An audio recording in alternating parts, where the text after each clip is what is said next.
السلام علیکم۔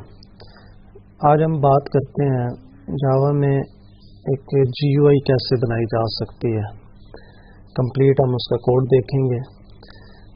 تو سب سے پہلے ہم یہاں پہ ایک نیو پروجیکٹ کریٹ کرتے ہیں اور اس پروجیکٹ کا نام رکھ دیتے ہیں my G U I, my first G U I کہہ دیتے ہیں ہم اس کو۔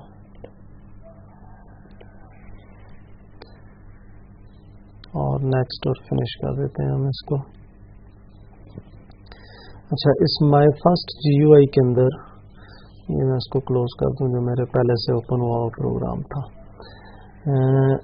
اس طرح دو فولڈرز کریٹ ہو جاتے ہیں جس میں ایک سورس کا فولڈر ہوتا ہے اور اس سورس کے فولڈر میں یہ اس میں خیر وہ تمام لائبریریز ہوتی ہیں جو ہم امپورٹ کر رہے ہوتے ہیں، یوز کر رہے ہوتے ہیں اور سب کچھ سورس کے فولڈر میں اپنے اپنا کوڈ جو ہے وہ پلیس کرنا ہوتا ہے۔ تو یہاں پہ ریکمینڈ یہ کیا جاتا ہے کہ آپ اس سورس کے جو فولڈر ہے اس کے اندر ایک پیکج کریٹ کریں اپنا اور اس پیکج میں کلاسز بنائیں۔ ویسے اس میں ڈائریکٹ کلاسز بنائی جا سکتی ہیں، یہاں سے میں رائٹ کلک کر کے نیو کلاس ایڈ کر سکتا ہوں، لیکن وہ ایک وارننگ دیتا ہوتا ہے کہ یہ ریکمینڈیڈ نہیں ہے۔ آپ ایک اپنا، کیونکہ وہ اس کا اپنا ایک ڈیفالٹ پیکج ہے اور یہ اس میں چلا جاتا ہے، لیکن ہم یہ چاہتے ہیں نہیں، ڈیفالٹ پیکج میں نہ جائے، ہم ایک اپنا پیکج کریٹ کریں۔ تو یہاں سے ہم ایک پیکج کریٹ کر دیتے ہیں اور اس پیکج کا نام بھی عام طور پہ وہی رکھ دیا جاتا ہے جو کہ پروجیکٹ کا نام ہے۔ تو مائی فرسٹ جی او آئی کے نام سے میں نے یہ پیکج بنا دیا اور اب میں پیکج میں ایک کلاس ایڈ کر رہا ہوں۔ تو یہ کلاس میں نے ایڈ کی اور اس کا نام میں نے رکھا مائی جی یو آئی، یا کوئی بھی اس طرح کا نام رکھا جا سکتا ہے۔ اور میں یہ چاہتا ہوں کہ اس میں مین فنکشن پہلے سے موجود ہو، مجھے نہ بنانا پڑے، تو یہ اس کو میں چیک باکس کو چیک کر دوں گا۔ تو یہ ہمارے پاس آ گیا۔ اب ہم نے یہاں پہ سب سے پہلا کام یہ کرنا ہے کہ ظاہر ہے اگر ہم میں یہاں پہ آپ کو تھوڑا سا گائیڈ کرنے کے لیے بتا دوں کہ سب سے پہلے میں ایک فارم بنانا چاہتا ہوں، ایک فریم بنانا چاہتا ہوں، کیونکہ ہمارے جتنے بھی جو کمپوننٹس ہوں گے وہ سارے کے سارے کسی نہ کسی فریم میں ایڈ ہوں گے۔ تو لائک یہ ایک فریم ہے جس کی ٹاپ کے اوپر جو ہے وہ یہ بٹنز ہوں گے، کلوز کا اور میکسیمائز کا اور منیمائز کا اور آئیکن ہوگا اور وہ سب کچھ۔ تو میں یہاں پہ یہ کہہ دیتا ہوں کہ یہ میرا جو ہے نا یہ وہ بٹنز ہیں جس کے ٹائٹل بار پہ ہوں گے، اور یہاں پہ جو ہے وہ میرا کوئی نہ کوئی ٹائٹل ہوگا اور پھر یہاں پہ جو ہے وہ آئیکن ہوگا میرا اس کا ایپ کا۔ تو میں یہ اس طرح کا ایک فریم بنانا چاہتا ہوں جس پہ لکھا ہوا ہوگا مائی جی یو آئی، ٹھیک ہے۔ تو یہ فریم میں نے سب سے پہلے بنانا ہے۔ تو یہاں سے میں اس کو فریم کو بنانے کے لیے میں یہ کہہ سکتا ہوں کہ FRAME، فریم ایک کلاس ہے، میں اس کا آبجیکٹ بناؤں گا۔ تو فریم بنانے کا مطلب ہے فریم کلاس کا آبجیکٹ بنا لیں، کیونکہ جس طرح ہم نے لاسٹ ٹائم بھی ڈسکس کیا تھا کہ جاوا نے ہمیں وہ تمام بیک اینڈ کی جو کمپلیکسٹیز تھیں، جو کوڈنگ نالج تھا، وہ انہوں نے امپلیمنٹ کر کے ہمیں دے دیا۔ اور یہاں پہ دیکھیں ہمیں یہ ایرر دے رہا ہے، اگر میں اس پہ لے کر بھی جاؤں تو یہ مجھے بتا رہا ہے کہ جی آپ نے frame cannot be resolve to a type import frame Java AWT، تو آپ امپورٹ کریں، آپ نے امپورٹ نہیں کیا ہوا۔ تو یہاں پہ میں اس کو امپورٹ کر دیتا ہوں جاوا ڈاٹ AWT، اور اس میں بہت سی کلاسز ہیں، انڈیویجولی امپورٹ کی جا سکتی ہیں، میں احتیاطاً پورا پیکج ہی امپورٹ کر دیتا ہوں۔ تو یہ امپورٹ ہو گیا۔ تو یہ پہلی بات تو یہ ہے کہ فریم بن گیا۔ اب دوسری چیز یہ ہے کہ ہم نے اس فریم میں جو ہم نے کمپوننٹس ایڈ کرنے ہیں ان کا ارینجمنٹ کیا ہوگا۔ لائک جس طرح کلاس روم کے اندر چیئرز موجود ہوتی ہیں تو ان چیئرز کے ڈفرینٹ ارینجمنٹس ہو سکتے ہیں، لائک ایگزامس کے لیے ان کا ارینجمنٹ کرنا ہے، لیکچرز کے لیے کرنا ہے، یا کسی پارٹی کے لیے ان چیئرز کا ارینجمنٹ کرنا ہے۔ تو اگر پارٹی کے لیے چیئرز کو ارینج کرنا ہے تو ان کی ارینجمنٹ یا ان کی آرگنائزیشن چیئرز کی ڈفرینٹ ہوگی،